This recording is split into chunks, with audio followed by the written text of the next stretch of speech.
तो मेरा नाम दीपक कुमार हुआ। हम शिविर प्रभारी है कटरा ब्लॉक का। ये रविंदर कुमार राय जी हैं और ये कानूनगो हैं।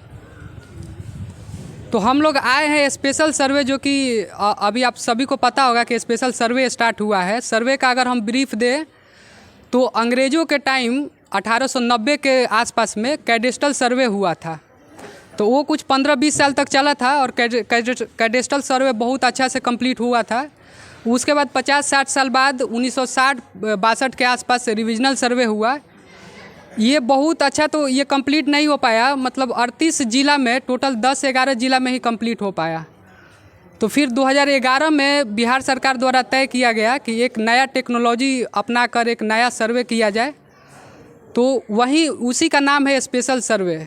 स्पेशल सर्वे नाम भी है स्पेशल और काम भी इसका स्पेशल है। बहुत अच्छा तरीक़ा से ये सर्वे किया जा रहा है। इसमें एक एक चीज़ मतलब ऑनलाइन हो जाएगा। जैसे अभी है कि सब कुछ, जैसे आपके पास कागज़ है, फ्लड आया, बाढ़ का इलाका है, फ्लड आया, बह गया, बहुत लोग के पास कागज़ नहीं होगा, बहुत कागज़ फट जाता है, किसी का भूल जाता है। तो इसमें ऐसा प्रॉब्लम नहीं आएगा। अगर ये सर्वे कंप्लीट हो जाता है तो सारा चीज़ ऑनलाइन हो जाएगा, तो फ्यूचर में कभी ऐसा दिक्कत नहीं आएगा। दूसरा नंबर कि इसमें जो नक्शा बनेगा ये नक्शा ऑनलाइन होगा। और सर्वे के बाद भी अगर कोई बंटवारा होता है तो मान लीजिए कि अगर प्लॉट 10 डिसमिल का है, 2 भाई हैं, बट जाता है 5-5 डिसमिल, तो वो नक्शा पर ऑलरेडी अपने से वो ये हो जाएगा, 2 भाग में बट जाएगा वो। तो इसीलिए ये सर्वे है। ये टोटल 22 स्टेज का प्रोसेस है पूरा। पहला स्टेज है जिसमें कि हमारे एसओ सर, जो कि हर डिस्ट्रिक्ट के सेटलमेंट ऑफिसर होते हैं, उनके द्वारा उद्घोषणा किया जाता है कि जो भी सरकार जो रिक्रूटमेंट की है, हम लोग का टीम आप लोग के ये खेत पर जाएंगे और जाकर यहाँ नापी वगैरह का काम करेंगे। वहाँ पर एक किश्तवारी होता है। किश्तवारी में जैसे 2012 के आसपास ये मैप ऑलरेडी बन गया है। ये हवाई सर्वेक्षण किया गया, फ़ोटो लिया गया, मैप ऑलरेडी बन गया है। तो वही मैप का फिर से अब 2012 में मैप बना है, आज 12 साल हो गया। तो बहुत सारा चेंजेज हुआ होगा, जैसे बंटवारा हुआ होगा। तो सारे लोग जब किश्तवारी के टाइम जब अमीन आएंगे आप लोग के प्लॉट पर, तो आप लोग को उपलब्ध होना बहुत ज़रूरी है। आप लोग बताएंगे कि ये प्लॉट पहले एक था, अब 2 भाग में बट गया, ये सब। तो उसमें नक्शा में सुधार किया जाएगा, फिर नक्शा सुधार करके आएगा, उसके बाद खानापुरी का काम होगा। तो जो दूसरा स्टेज है उसमें आप लोग अपना स्वघोषणा करेंगे। स्वघोषणा के लिए आप लोग को 2 फॉर्म दिया जाएगा, जो कि मुखिया जी को हम लोग दे देंगे अभी। ये कोई कैफ़े वगैरह में दे देंगे, चाहे आप लोग साइड से भी कैफ़े वाले सबके पास है ये। तो जो प्रपत्र 2 फॉर्म है वो है आप लोग का स्वघोषणा। आप लोग स्वघोषणा कीजिएगा कि ये प्लॉट मेरा है और ये मेरा साक्ष्य है, ये मेरा डॉक्यूमेंट्स है। और एक प्रपत्र 3-1 है जो कि वंशावली का है। वंशावली में पहले था कि जैसे कि आप लोग को खुद से वंशावली बनाना है, लेकिन बाकी पूरा डिटेल में हमारे कानूनगो जी बताएंगे क्या क्या ये है। हम एक ब्रीफ दे रहे हैं। तो ये टोटल 22 स्टेज का प्रोसेस है। इसमें आप लोग को 2 बार आपत्ति करने का चांस दिया जाएगा। जो भी हम लोग अपलोड करेंगे, सुनवाई करेंगे, तो 2 बार आपत्ति करने का चांस दिया जाएगा। एक बार कानूनगो सर करेंगे, एक बार हम करेंगे।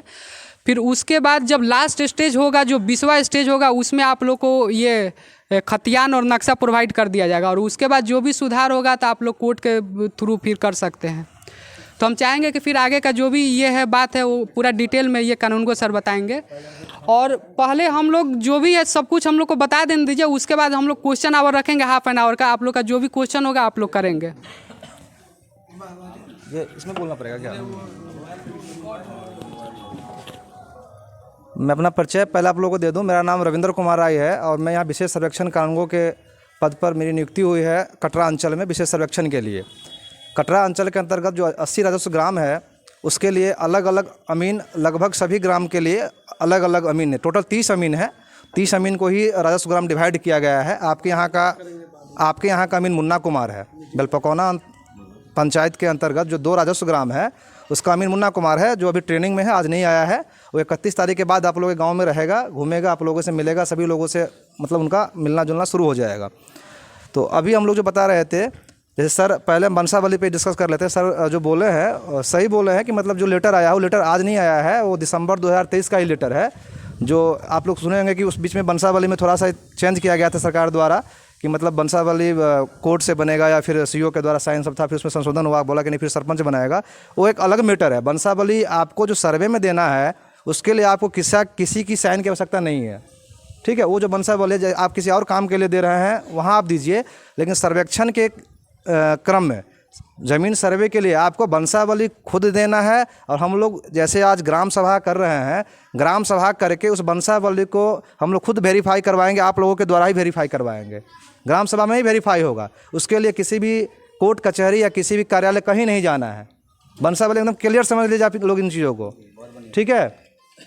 सर जो बोले हैं मतलब ये बोले कि लेटर ग्रुप में डाला गया है, तो ये नहीं है कि उस लेटर के अकॉर्डिंग आप लोगों को सर्वेक्षण के लिए बनाना है, वो प्रक्रिया है। जैसे मान लीजिए आप पहले एक शपथ पत्र दीजिएगा कि भाई मेरा ये बंसावली है, फिर आप पंचायत सचिव के पास दीजिएगा, फिर वो पंच सरपंच के पास जाएगा, फिर सरपंच साहब उसको 7 दिन के लिए बाहर में करेंगे। वो लेटर था, तो वो हम लोगों के लिए नहीं है। मतलब हमारे यहाँ जो सर्वेक्षण में बंसावली मिलेगा वो आप खुद बना के दे दीजिए और उसको ग्राम सभा में कानूनगो अमीन ASO के द्वारा वेरीफाई किया जाएगा। समझ गए ना?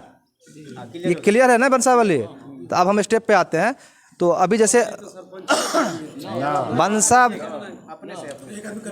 देखिए, जैसे आप अपने दीजिएगा, सब लोग जब दे दीजिएगा तो इसे ही के नाम सभा में ही होगा कि मान के चलिए आप कोई भाइयों का नाम हटा रहे हैं, कोई बहने का हटा रहे हैं, तो इसमें वेरीफाई हो जाएगा एक दूसरे। एकदम बिल्कुल सही कह रहा है। यही बात हम बताएं आप लोगों को कि बंसावली जो है बिहार विशेष सर्वेक्षण जो नियमावली है उसके अंतर्गत ये है कि आप लोगों को बंसावली मतलब कहीं से बना के नहीं देना है। ये हमारा काम है। ये हमारा अमीन जो आपके गांव में आएगा तो उसका जितना खाता है, खतियान में जितना खाता है उसी को बंसावली चाहिए। या कुछ ऐसा रैयत होगा, जैसे केवाला होगा और रैयत डेथ कर गया है, उनकी मृत्यु हो गई है, तो उनका बंसावली चाहिए। तो जो रैयत हम आपके यहाँ आएगा, सॉरी अमीन जो आपके वहाँ आएगा, और जब आप लोग ये यादाश्त लिखवाएंगे उस टाइम भी वो लिख लेंगे, या वो पहले ही अभी जब अमीन आएंगे तो तुरंत वो बैठेंगे आप लोग गांव में और खाता के अनुसार वो बंसावली खुद बना लेंगे।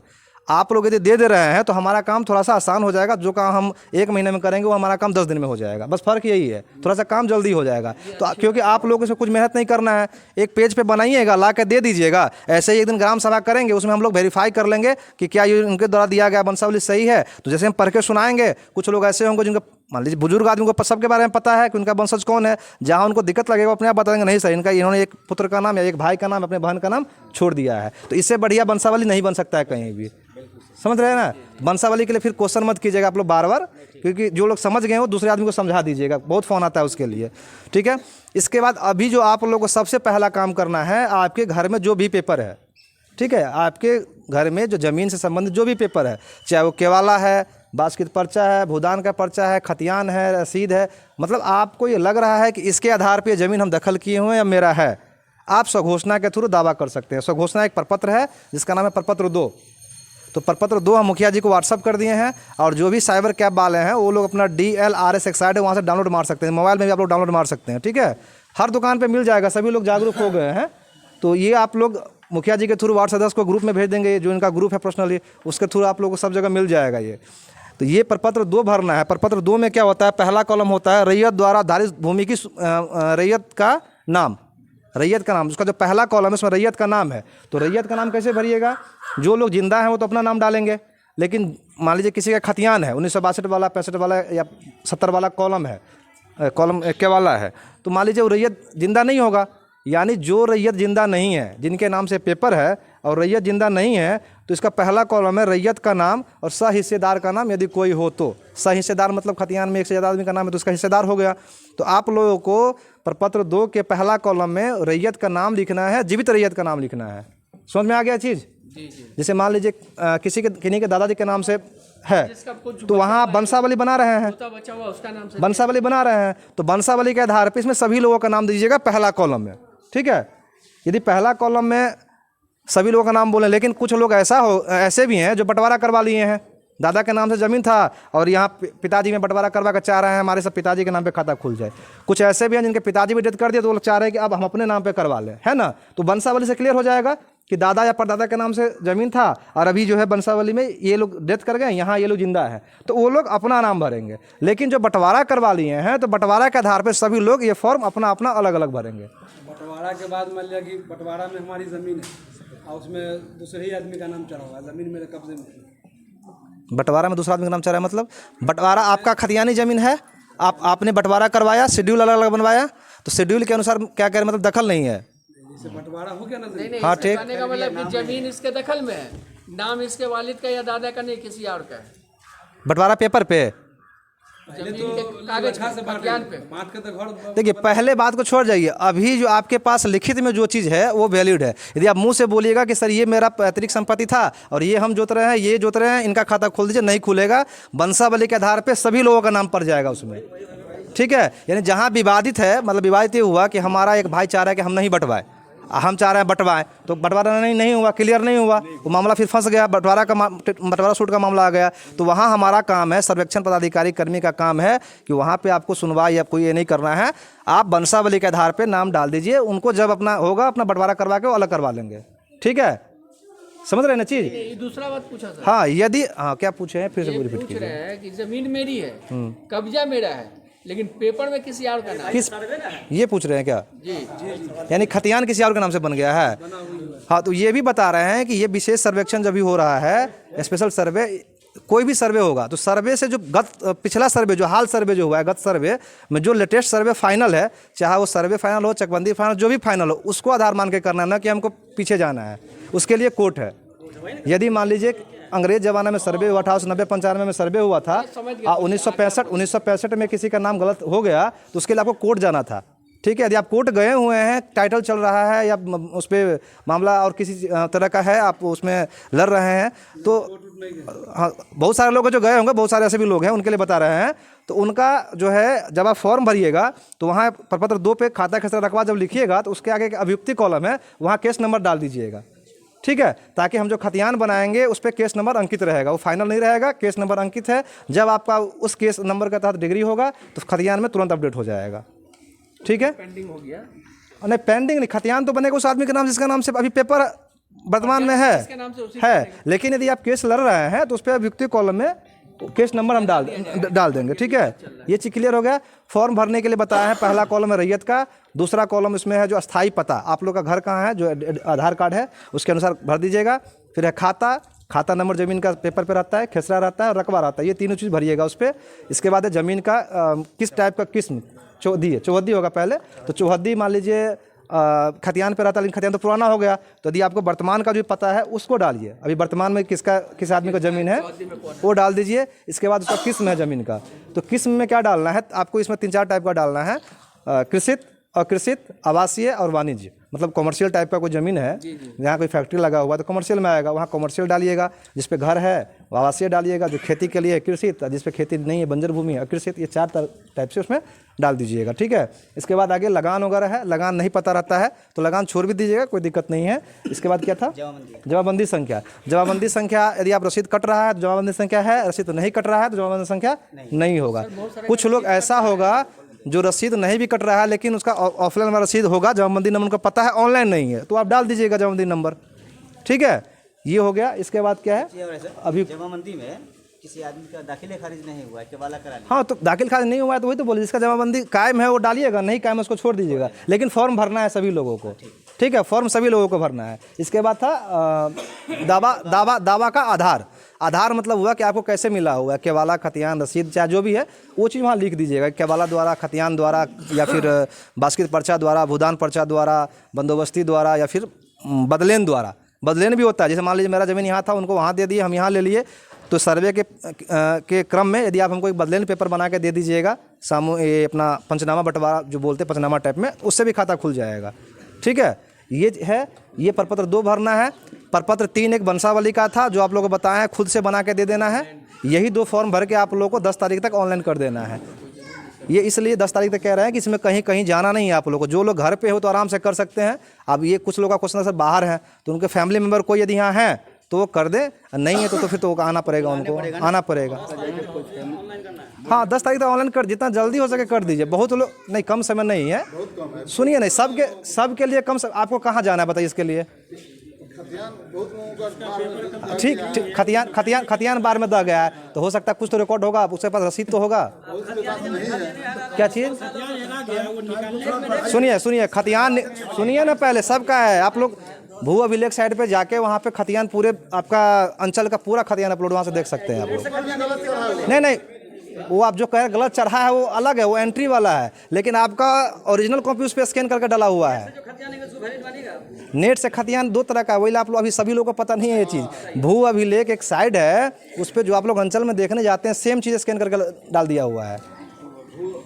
भू अभिलेख वीडियो यूट्यूब देखिए ना, सब आ जाएगा। और आप लोग जो कह रहे हैं वो जो कह रहे हो डिजिटल कॉपी कह रहे हैं, जो एंट्री किया है और उसका जो डिजिटल कॉपी है उसको मत, उसमें तो गलती फलती कुछ डाल दिया हुआ है, तो वो रेफरेंस के लिए रखिएगा कि सही है कि नहीं, ठीक है, ये चीज़ है।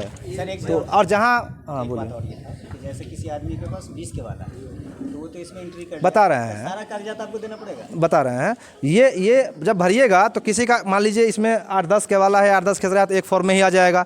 ज़्यादा है तो जितना फॉर्म लगे उतना फॉर्म में भर दीजिए, ठीक है। और 1 राजस्व ग्राम का एक फॉर्म भरा जाएगा। जैसे यहाँ 2 राजस्व ग्राम है और दोनों में आपका ज़मीन है, वो भी बताएंगे।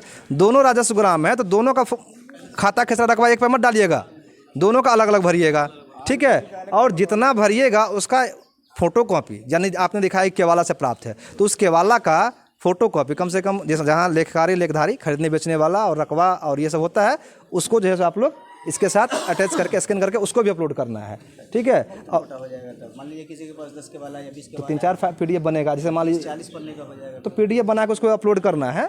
और ये जो मान लीजिए उसमें कितना हटेगा, जब चौहदी लिखिएगा तो 4 से 5 खेसरा एक में हटेगा फॉर्म में, ज़्यादा भी हटेगा, 4 से ज़्यादा भी हटेगा। तो आप कॉपी देना होगा, हाँ इसको सबको कॉपी देना होगा, केवाला का जेरोक्स कॉपी इसमें लगाना है। और जब अपलोड सबका खतियान का भी लगाना है। जब आप लोग ये कर लीजिएगा तो अपलोडिंग के बाद एक कोड आता है, उस कोड को बैक साइड में लिख लीजिएगा और यही कॉपी फिर आपको अंचल कार्यालय में, यानी जो हम लोग का कार्यालय है अंचल के पास अभिलेखागार में, वहाँ आके हम लोग के पास जमा कर देना है। अभिलेखागार में जमा कर। हाँ अभिलेखागार में मेरा ऑफिस है, हो सकता है ऑफिस हमारा चेंज होगा बीच में, क्योंकि वहाँ पे थोड़ा सा रूम 2 ही रूम है तो एडजस्ट नहीं हो पा रहा है। उठाते हैं कभी कभार फोन करने पर तो कॉल बैक करते होंगे, फ़ोन नहीं उठाते हैं तो हो सकता है एक आदमी को छोड़ दिया नहीं हुआ होगा, लेकिन इतना सारा कॉल आता है अभी जो है ना, थोड़ा सा ये है। नहीं फिर कॉल बैक करते हैं, मोस्टली आदमी को कर देते हैं, कोई छूट जाता होगा अलग चीज़ है, लेकिन कर देते हैं। काम करिएगा कि ये जो आप कहें कि हार्ड कॉपी को जमा करना है कटरा में, तो उसका एक दिन समय बना दीजिएगा, सब लोग अपना देखिए आप, हाँ वो भी हो जाएगा। आप लोग भर के देखिए, जैसे ही आप लोग ऑनलाइन कीजिएगा, ऑनलाइन करने के बाद उसको रखिएगा घर में, तो हमारा अमीन आएगा तो अमीन को भी आप दे दीजिएगा, ठीक है। या कोई एक डेट फिक्स कर देंगे, मुखिया जी को बता देंगे और ग्रुप में डाल देंगे, तो लगभग आदमी 2 से 4 बार 5 बार आएगा। और देखिए अमीन साहब आपके गांव में बराबर आएंगे, वो 31 तारीख के बाद आना शुरू कर देंगे, ठीक है, ताकि आप लोगों को फॉर्म भरने में कोई दिक्कत हो तो बता भी देंगे वो, ठीक है। तो अमीन आएंगे, अभी आएगा 31 के बाद से कंटिन्यू अमीन आएगा, आप लोगों के साथ ही रहेंगे वो दिन भर। पूछना था कि कोई ज़मीन है जो हम खरीदे हुए हैं लेकिन उसकी रजिस्ट्री नहीं हुई है, नहीं बिना रजिस्ट्री का नहीं होगा। जिनसे खरीदे हुए हैं अगर वो आपके यहाँ पर कह दे नहीं होगा, बिना रजिस्ट्री का नहीं होगा, मौखिक नहीं होगा। बोल दिए हैं आप, थोड़ा सा लेट से आए थे, वो आप उसके आधार पे आप फॉर्म अप्लाई कर दीजिए, केवाला के आधार पे केवाला लगा दीजिएगा, वहाँ लिख दीजिएगा दाखिल खारिज नहीं हुआ है, अभियुक्ति कॉलम है उसमें लिखिएगा दाखिल खारिज नहीं हुआ है, ठीक है। और देखिए एक चीज़ थोड़ा सा आपको आप यहाँ पर रोकेंगे, बहुत जगह सरपंच साहब लोग फ़ोन भी करते हैं और रैयत भी फ़ोन करता है बंसावली के लिए ही। अभी जैसे हम लोग कटाई से बंसा, थोड़ा सुनिए, आप जो चीज़ बोले उससे पहले आपसे पहले बोल दिए, उसी चीज़ को आप रिपीट कर रहे हैं, वही कर रहे हैं। आपसे पहले हम बोल दिए हैं ना कि अमीन साहब आप लोग के गाँव में रहेंगे, ठीक है। आप जैसे यहाँ पर बैठ गए, यहाँ पे 4 आदमी उनको बता देंगे, फिर यहाँ से दूसरे दरवाजे पर बैठेंगे, तो जब गाँव में अमीन साहब आएंगे तो ऑटोमेटिक आप 4 आदमी को बता दें, समझिए 40 आदमी समझ जाएगा, ठीक है, हो जाएगा। तो इतना बात ही बताए हैं अपने से, आप भर सकते हैं, तो ये आपके नहीं दिमाग में जा रहा है कि एक आदमी चाहिए उसके लिए स्टेप नहीं। और सुनिए एक चीज़ बता रहे हैं, बंसावली के लिए फिर बता रहे हैं, कोई भी अफवाह फैलाए, कोई कुछ बोले, बिल्कुल मत सुनिएगा, बंसावली खुद से बना के जमा कर दीजिएगा। अब आपका एक सवाल और है सर, दादा के नाम की जमीन है, उनकी जो लड़की यानी फुफ्फू जो हुई मेरी, वो अपनी जमीन वो अपने हिस्से की बेच चुके हैं आज से तो फिर बंसावली जो बनेगा तो उसमें नाम तो पड़ेगा ही, लेकिन लिखिएगा इन्होंने अपने हिस्से का ज़मीन बेच दिया है, नाम तो पड़ेगा। और बंसावली में मुस्लिम लोग तो मोस्टली देंगे नाम, वो तो लेते ही हैं, लेकिन हिंदू वाले में क्या होता है, लोग सोचता है कि हमारे बहन नहीं लेगी ज़मीन तो नाम नहीं देते हैं, तो नाम नहीं दीजिएगा तो फिर गड़बड़ है बंसावली, क्योंकि आपके वंशज आपके बहन नाम आपको देना है। हाँ उसमें आप क्या कीजिएगा, एक NOC बनवा लीजिएगा कोर्ट से, अपने बहन को बोलिएगा कि एक लिख के हमको दे दो कि सर्वेक्षण के क्रम में, हाल सर्वे में, विशेष सर्वेक्षण में मेरे नाम से खाता दर्ज न करके मेरे भाई के नाम से सभी ज़मीनों का खाता दर्ज करें, हमें कोई आपत्ति नहीं है। वकील साहब बना देंगे, से बोलिएगा कि सर्वे में देना है वो बना देंगे, ठीक है। करेगा तो लेगी वो फिर मिल सकता है। हाँ हिस्ट्री में कोई वो लेगी, वो हिस्सा बेच चुकी है उसका वो देखिए वो सब आपसी में मैटर है, आप पेपर दिखाइएगा क्या है, उनको जांच की विषय है वो सब, जांच में सही पाया गया, ठीक है। और देखिए वाहन के बारे में जो बताया, पुप्पी के बारे में, दादा की बेटी के बारे में, तो वो तो हिस्सा भी बेच चुकी है, वो इंतकाल भी तो आपको बोले हैं ना, बहन इंतकाल कर गई, बहन के बेटा बेटी उसका पोता पोती तो है ना जी, तो उनको हम टच करने जाएंगे कि भाई आप एनओसी दीजिए, कहेंगे मेरा भी होगा। वो आपका मैटर, वो हमारा हेडक नहीं है। आप पेपर आप दीजिएगा, हम थोड़ी उसके लिए बोलेंगे कि हाँ वो हेडक है, आपको लेगा कि नहीं लेगा, वो बेच दिया इसका कोई प्रूफ दीजिएगा ना कि बेच दिया, बेच दिया तो हमको क्या पता बेच दिया, आप हमको बताइएगा बेच दिया, तो वहाँ लिखिएगा ना कि उन्होंने अपने हिस्से का बेच दिया, लिखना पड़ेगा।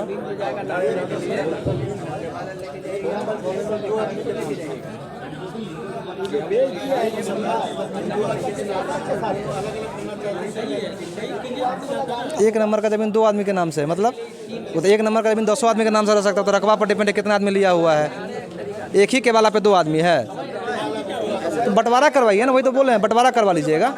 हाँ बंटवारा भी, हल्ला कीजिएगा कहाँ कोई सुन पाइएगा, तब तो दिन भर क्वेश्चन करते रहिएगा, एक ही क्वेश्चन को 4 आदमी कीजिएगा। एक मिनट सुनिए पहले इनको अपनी बात पूरा बताने दीजिए, जब पूरा बात ही बता लेंगे उसके बाद बेरा बारी हर आदमी को जो पूछना है बेरा बारी से पूछ लीजिए। बंटवारा करवाना चाहेंगे उसके लिए भी पंचनामा बंटवारा घर में बैठ के आराम से करवा लीजिए, ठीक है, समझ गए ना।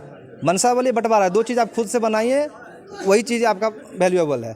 उस पर 5 आदमी का, गांव के 5 ग्रामीण का, जिसको पंचनामा बोलते हैं, तो 5 आदमी उस पर साइन कर देगा बंटवारा पे, वो वैलिड है। सभी लोग, सभी भाई जितना का मनसावली नाम है, सभी लोग बंटवारा को मान रहे हैं तो मान्य है, समझ गए ना। तो मनसावली के लिए भी कहीं नहीं जाना है, बंटवारा के कहीं नहीं जाना है। आप जैसे बोले थे कि 2 आदमी का नाम है, दोनों भाई बंटवारा करवा लेंगे एक पेपर पे, घर में जो सादा पन्ना होता है ना उस पर बनवा लीजिएगा। हाँ ठीक है। और कुछ देखिए कुछ अच्छा क्वेश्चन है वो पूछिए। सवाल है, जमीन नंबर 2 है, एक दादा के नाम से एक बाप के नाम से, दोनों मृत्यु है। अब वो जमीन जो है दोनों इकट्ठा एक नंबर बन सकता है, तो दोनों भाई में बंटवारा करने में जो आसानी होगा, एक नंबर बनेगा कि दोनों एक अलग अलग नंबर रहेगा। देखिए जैसे इसमें सर्वे में क्या होगा, जब आपका किश्तवार हम करेंगे तो किश्तवार के क्रम में आपका जमीन, आपके हिस्से का जमीन उस एरिया में जितना होगा सारा एक ही नंबर बन जाएगा इस बार। हाँ एक ही नंबर बन जाएगा। किश्तवार का मतलब ही वही हुआ कि जब किश्तवार शुरू करेगा अमीन, आपके प्लॉट पे जाएगा तो आप उसको वहाँ दिखाइएगा, आप वहाँ पे दिखाइएगा कि ये प्लॉट मेरा है, इससे सटा हुआ ये प्लॉट मेरा, ये प्लॉट मेरा है, यानी उस मेर से सटा हुआ जितना प्लॉट रहेगा ना, तो ये यदि उस टाइम आप सही से बता दीजिएगा, पेपर दिखा दीजिएगा, तो सारा मिला के नया सर्वे में एक ही प्लॉट बनेगा वो। हाँ खतियान अलग अलग भी रहेगा, खतियान अलग अलग भी रहा तो बंटवारा करवा ली, हिस्सा में आपको यदि आ गया तो आपका है तो बगल में तो आपका एक ही नंबर वो बन जाएगा, ठीक है। और किश्तवार इसके बाद खानापुरी का प्रक्रिया जब शुरू होगा तो खानापुरी में क्या होता है, आपको अपना सारा पेपर ओरिजिनल अमीन को दिखाकर और यादाश्त लिखवाना होता है। वो यादाश्त जब अमीन लिखेगा फिर वह यादाश्त कानूनगो के पास सारा पेपर, जितना पेपर आप दिए रहिएगा उसको फोटो कॉपी और प्लस आपका यादाश्त पंजी, वो कानूनगो के पास आएगा, कानूनगो उसको अप्रूवल करेगा, सारा अपना वो देखने के बाद समझ लेगा कि पेपर से इनका सही है, इनका दखल कब्जा है, पेपर भी सही है, तब अमीन वहाँ आदेश देगा कि ये खाता उक्त व्यक्ति के नाम से दर्ज करे अथवा ना करे या बिहार सरकार करे, ठीक है। तो ये कानूनगो के साइन के बाद ही होगा। अमीन से आप कुछ भी लिखवाइएगा, लेकिन जब तक कानूनगो अप्रूवल नहीं करेगा खाता उसका दर्ज नहीं करेगा। कोई भी विवादित मामला रहेगा तो प्रपत्र 8 में कानूनगो के द्वारा सुनवाई किया जाएगा। इसके बाद फिर आपको सुधार करके पेपर मिलेगा। फिर आपको नहीं होगा तो प्रपत्र 12 में सिविल प्रभारी एएसओ के द्वारा सुनवाई किया जाएगा। उसमें भी यदि सही नहीं होगा तब जिला में बंदोबस्त पदाधिकारी के द्वारा प्रपत्र 21 में जाकर सुनवाई होता है, वो फाइनल होता है। उसके बाद फिर कोर्ट वाला मैटर हो जाता है। तो आप लोग प्रयास कीजिएगा कि जो भी आप लोगों को पेपर मिलेगा तो सुनवाई जो है यानी सही जो करवा लीजिएगा, शिविर के अंदर ही सही करवा लीजिएगा। ये नहीं जो आप तीसरा मौका है तुम जिला में जाके करवाएंगे तो दिक्कत होगा फिर, ठीक है। सर एक सवाल आ रहा है, प्रक्रिया जितना आगे बढ़ेगा दिक्कत होगा। खतियान में सर मान लीजिए खतियान एक आदमी के नाम से, खतियान में अभी 6 भाई हो गया, तो पहले बंटवारा शूट करने के बाद ऑनलाइन करना पड़ेगा या पहले करना पड़ेगा? देखिए यदि आप मान लीजिए अभी बंटवारा नहीं हो पाया, इसीलिए बोल रहे हैं 10 तारीख का समय दे रहे, अभी बंटवारा आपका नहीं हो पाया तो आप जो है सब जो रैयत का कॉलम था पहला वाला कॉलम, उसमें वंशावली आधार पर सभी लोगों का नाम डाल दीजिएगा। लेकिन जब यादाश्त लिखवाने आइएगा, जो भी बोले पेपर दिखा के, उस टाइम तक आप अपना रेडी कर लीजिए, वहाँ यादाश्त अलग अलग लिखवा लीजिएगा। एक भाई मान लीजिए अपना हिस्सा पूरा बेचे हुए, तो वहाँ लिखिएगा ना, वही क्वेश्चन था ना उनका, वहाँ लिख दीजिएगा इन्होंने अपने हिस्से का जमीन बेच दिया है, अभियुक्ति में लिख दीजिएगा, रिपीट क्वेश्चन मत कीजिए। 24 डिसमिल जमीन वो नोट है, ऑनलाइन नोट है उसमें, तो आप 4 डिसमिल है, केवल 24 डिसमिल का है, दखा 24 डिसमिल है, तो आप 24 डिसमिल फॉर्म भर के दीजिएगा। ये जांच का विषय है, जांच के विषय है, ठीक है। ये सब जांच का है, लेकिन आप तो दावा 24 पे कीजिएगा। पीछे वाले लोग सब समझ रहे हैं, वहाँ कोई सब आगे वाले ही क्वेश्चन कर रहे हैं। आवाज़ नहीं, जरा दिक्कत है ना। जैसे एक बाप का 2 बेटा, एक लड़का केवाला ले आया, एक भाई छोड़ दिया, उसका केवाला नहीं है तो इसका नहीं है। एक ही केवाला पे नाम है ना, एक ही वो अलग अपना केवाला ले आया। एक ही केवाला पे दोनों का नाम है ना, नहीं अलग है तो अलग अलग केवाला लाइए। तो उसके लिए हमको क्या कह रहे हैं, आप केवाला लाइएगा तब ना हमको पता लगेगा। सर्वे हो गया दादा के नाम पर।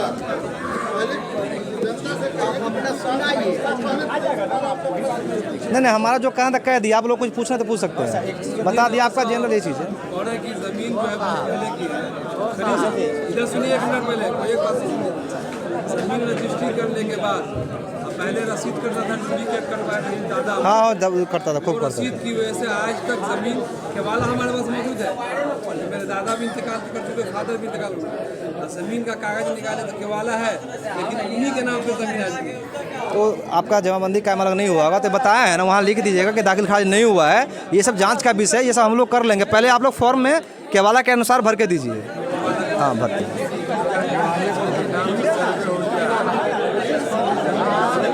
तो बोलबे किए हैं, रिपीट क्वेश्चन क्या कर रहे हैं? 65 के आधार पे सर्वे होगा।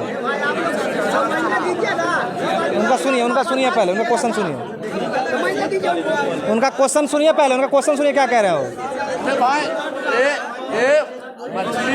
सुनिए ना, माइक है वहाँ पे, हम वहाँ चले जा रहे हैं, माइक दीजिए, तब होगा, ऐसे नहीं होगा। आज जो क्वेश्चन कर रहा है उनको बुला कर क्वेश्चन कर रहे हैं। हाँ, इधर कीजिए, थोड़ा सा 1 मिनट रुक जाइए।